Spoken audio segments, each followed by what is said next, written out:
جلدی سے پوچھ لو بھائی. فرض نماز کے بعد اجتماعی دعا 20 بس یہ آخری مسئلہ بتا دیتے ہیں. بیچارہ آیا ہوا ہے نا, لوگ کہتے ہیں یہاں جو بیٹھے ہوئے ہیں جو زبانی پوچھ رہے ہیں ان کے جواب نہیں دیتے. دیکھو, فرض نماز کے بعد اجتماعی دعا نبی صلی اللہ علیہ وسلم سے ثابت نہیں ہے. یہ دو چار کی طرح کچھ باتیں ہیں نا, ان میں بحث کیا کرنی. کسی حدیث میں نہیں ملتا نبی صلی اللہ علیہ وسلم نے فرض نماز کے بعد اجتماعی دعا کی ہو. اچھا, لوگ یہ کہتے ہیں کہ حدیث میں یہ آتا ہے کہ دعا جو قبول ہوتی ہے فرض نماز کے بعد ہوتی ہے. تو جب سب بیٹھے ہوں گے فرض نماز کے بعد اس حدیث کی روشنی میں دعا مانگیں گے کہ فرض کے بعد دعا قبول ہوتی ہے. پھر دوسری طرف حدیث میں آتا ہے کہ نبی صلی اللہ علیہ وسلم نے ہاتھ اٹھا کے دعا میں قبولیت کا امکان کیا ہے, زیادہ ہے. تیسری آتا ہے کہ اجتماعیت میں کیا ہے, برکت ہے. تو تینوں کو ملا کے فرض کے بعد آپ نے کیا کر لیا, ہاتھ اٹھا کے دعا مانگنا شروع کر دی. اس طرح سے کبھی حدیثوں کو ملا کے مسئلہ نہیں نکالا جاتا. ایسے تو بہت سارے مسائل شریعت کے چینج ہو جائیں گے. ہمیں یہ دیکھنا چاہیے کہ نبی صلی اللہ علیہ وسلم کا ارشاد ہے تو نبی نے خود اس پر کس طرح سے عمل کیا. جس نبی نے ہمیں یہ بتایا کہ فرض کے بعد دعا قبول ہوتی ہے, اس کا اپنا عمل اور صحابہ کا اپنا عمل کیا تھا. تو 5 ٹائم نماز ہوتی تھی, ایک آدھ دفعہ کی بات نہیں ہے, پوری زندگی ہوئی ہے. پھر صحابہ نے ہمیشہ پڑھی ہے. اگر نبی صلی اللہ علیہ وسلم اس حدیث کا یہ مطلب نبی کی نظر میں یا صحابہ کی نظر میں ہوتا کہ نماز کے بعد ہاتھ اٹھا کے دعا مانگیں, تو 2-4 حدیثیں تو ملتی نا ہمیں اس پہ, کہ کیونکہ فرض کے بعد دعا قبول ہوتی ہے لہذا نبی صلی اللہ علیہ وسلم فرض کے بعد ایسے ہاتھ اٹھاتے تھے اور صحابہ بھی ہاتھ اٹھاتے تھے. پھر آمین آمین ایک بھی نہیں ملتی یار ہمیں. تو ہمیں پتا, پھر ہم یہ اشکال ہوتا ہے کہ پھر فرض نماز کے بعد دعا قبول ہونے کا مطلب کیا ہے. تو ہم جب دوسری حدیثیں دیکھتے ہیں تو ہمیں پتہ چلتا ہے نبی صلی اللہ علیہ وسلم فرض نماز کے بعد اللہم انت السلام ومنک السلام پڑھا کرتے تھے. کسی حدیث میں آتا ہے آپ نے فرمایا آیت الکرسی پڑھو. کسی حدیث میں آتا ہے آپ نے فرمایا اللہم لا مانع لما اعطیت ولا معطی لما منعت, یہ دعا پڑھو. پتہ یہ چلا کہ یہ جو وظیفہ ہے نا, وظیفہ کہتے ہیں اسپیسیفک مخصوص الفاظ کے ساتھ جو حدیث میں دعائیں منقول ہیں. پتہ چلتا ہے کہ نبی صلی اللہ علیہ وسلم اس قسم کے آیت الکرسی اور اللہم انت السلام والی جو دعائیں ہیں نا, ان کو دعا سے تعبیر کر رہے ہیں جو اصل میں وظائف ہیں. جیسے, اور یہ جیسے ہم کہتے ہیں اذان کے بعد کی دعا کہتے ہیں کہ نہیں, تو کیا وہ ہاتھ اٹھا کے مانگی جاتی ہے؟ وہ ایک وظیفہ ہے. اللہم رب ہذہ الدعوۃ التامہ, اس وظیفے کو ہم کیا کہہ رہے ہیں؟ دعا.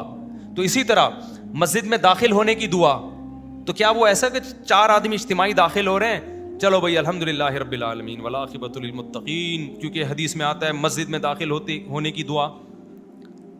تو وہ اسپیسیفک الفاظ ہیں اللہم افتح لی, انفرادی طور پر. تو ہم حدیث کو اگر حدیث کی روشنی میں حل کرتے ہیں تو پتہ یہ چلتا ہے کہ نبی نے جو فرمایا کہ فرض کے بعد دعا قبول ہوتی ہے, تو وہ دعا سے مراد کیا ہے؟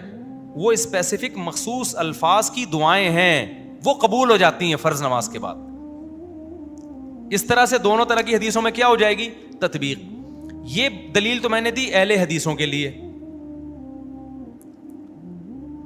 اور جو تقلید کرتے ہیں فقہ حنفی کو یا فقہ شافعی کو فالو کر رہے ہیں ان کے لیے بھی یہ بھی دلیل ہے. اور ایک اور دلیل کیا ہے کہ بھئی آپ ایک طرف یہ اعتراف کرتے ہو کہ ان ائمہ کرام نے, فقہا نے قرآن و حدیث کو ہم سے زیادہ سمجھا ہے. عقلی بات ہے نا, ہم تو کہتے ہیں بھائی اہل حدیث سے زیادہ ابو حنیفہ نے سمجھا ہے, امام شافعی نے سمجھا ہے. تو ہم جب ان سے رابطہ کرتے ہیں کہ آپ کی نظر میں ان حدیثوں کا کیا مطلب ہے, ان کے قول کو ہم حدیث کے خلاف کبھی بھی نہیں لے کے جاتے, یاد رکھو. حدیث کی تشریح میں ان کے اقوال کو پیش کیا جائے گا, حدیث کے مخالفت میں تو پیغمبر کی بات مانی جائے گی, لیکن حدیث کی ایکسپلینیشن میں ہم ان کی بات کو کیا کرتے ہیں, آج کے اسکالرز کی رائے پر ہم ان کو کیا کرتے ہیں, ترجیح دیتے ہیں. تو ان اسکالر سے اگر پوچھا جائے تو ان چاروں فقہ کی کتابیں جن پہ صدیوں سے فتویٰ دیا جاتا رہا ہے, کوئی ایک جزیہ, ایک عربی عبارت بھی ہمیں نہیں ملتی جس میں آتا ہو کہ امام کو چاہیے کہ وہ سلام پھیرے, مقتدیوں کی طرف رخ کر کے ہاتھ اٹھا کے دعا مانگے. وہ حالانکہ فقہ کی کتابوں میں بہت باریک باریک جزیات بھی ہوتے ہیں, بہت معمولی سی چیزیں بھی ہائی لائٹ کی ہوتی ہیں انہوں نے.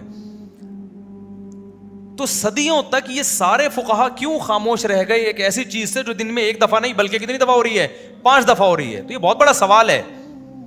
اب جب دیوبندیوں سے بات کرو تو ان کے پاس سوائے علماء دیوبند کے حوالے کے کچھ ہوتا نہیں ہے. ہم ان سے کہتے ہیں بھائی علماء دیوبند نے اب کے علماء دیوبند کے آپ حوالے دے رہے ہیں نا, جب علماء دیوبند کوئی بات کریں گے تو ان پر بھی تو لازم ہوگا کہ وہ دلیل پیش کریں. انہوں نے دلیل کیا دی ہے؟ تو وہ جواب میں کہتے ہیں ہم علماء دیوبند کے مقلد ہیں. بھائی تقلید ہم صرف مجتہدین کی کرتے ہیں اور کسی کی تقلید نہیں کرتے. وہ بھی اس لیے کرتے ہیں کہ ان کے پاس علم ہم سے زیادہ تھا. تو آپ اگر علماء دیوبند سے رابطہ کرتے ہو تو جو علماء دیوبند کہہ رہے ہیں کہ کرنی چاہیے, تو سوال پہ تو دلیل کیا ہے؟ تو دلیل میں نہ فقہ کی کوئی عبارت, عربی کتابوں کی, اردو کی بات نہیں کر رہا, اور نہ قرآن و سنت سے کوئی حوالہ یہی ہوگا کہ حدیث میں آتا ہے فرض کے بعد دعا قبول ہوتی ہے, حدیث میں آتا ہے کہ رفع الیدین سے دعا قبول ہوتی ہے, حدیث میں آتا ہے کہ اجتماعی دعا میں قبولیت کا امکان زیادہ ہے. ایسے 3 چیزیں آپ ملائیں گے تو پھر بریلوی حضرات جو نماز جنازہ کے بعد دعا کرتے ہیں پھر تو وہ بھی ثابت ہو جائے گی. اچھا, بعض لوگ یہ بھی دلیل دیتے ہیں کہ دعا کا کوئی ٹائم نہیں ہے, کبھی بھی کرو. بریلوی حضرات یہی تو کہتے ہیں مگر جنازہ کے بعد دعا کر رہے ہیں تو دعا کو کوئی ٹائم نہیں ہے, کبھی بھی کرو. ہم کیا کہتے ہیں؟ بھائی نبی نے جنازہ ہی کو دعا قرار دیا ہے, بس اس کے بعد دعا نہیں ہوگی. تو وہی دلیل ہم فرض نماز کے بعد دے رہے ہوتے ہیں, بھائی کوئی ٹائم نہیں ہے, جب چاہے کر لو. تو پھر کبھی کر لو نا, ہمیشہ کنٹینیو کرنا اس کی علامت ہے کہ آپ اس عمل کو کیا سمجھتے ہیں, سنت. بعض لوگ کہتے ہیں ہم ضروری سمجھ کے نہیں کرتے. بھائی اتنا ضروری سمجھا جاتا ہے کہ امام نہ کرے نا, اس کو امامت سے ہاتھ دھونے پڑتے ہیں. اور دوسری بات یہ کہ علماء دیوبند کا یہ متفقہ فیصلہ بھی نہیں ہے. میں علماء دیوبند کی توہین نہیں کر رہا کہ یہ کہہ کے کہ ان کے پاس دلیل نہیں ہے. یہ توہین جب ہوتی جب سارے علماء دیوبند کا یہ فیصلہ ہوتا. علماء دیوبند میں جو چوٹی کے علماء ہیں وہ اس کے قائل نہیں ہیں. حضرت مفتی محمد شفیع صاحب جو مفتی تقی عثمانی صاحب کے استاذ ہیں, وہ کوئی علماء دیوبند کے معمولی عالم نہیں تھے. ان کا پورا رسالہ ہے اس پر کہ فرائض کے بعد یہ جو دعا کا ہمارے ہاں رواج ہے یہ ثابت نہیں ہے. مفتی رشید احمد صاحب رحمۃ اللہ علیہ کا اصل بتائیں پورا اس پہ تفصیلی رسالہ ہے. ابھی ریسنٹلی حضرت مولانا منظور منگل صاحب کا بھی اس پہ بیان آیا ہے, انہوں نے بھی کہا ہے کہ یہ ثابت نہیں ہے, اور جنہوں نے اس پہ رسالہ لکھا ہے وہ کوئی دلیل ان کے پاس ہے نہیں. تو یہ ہندوستان پاکستان کی ایک رسم ہے.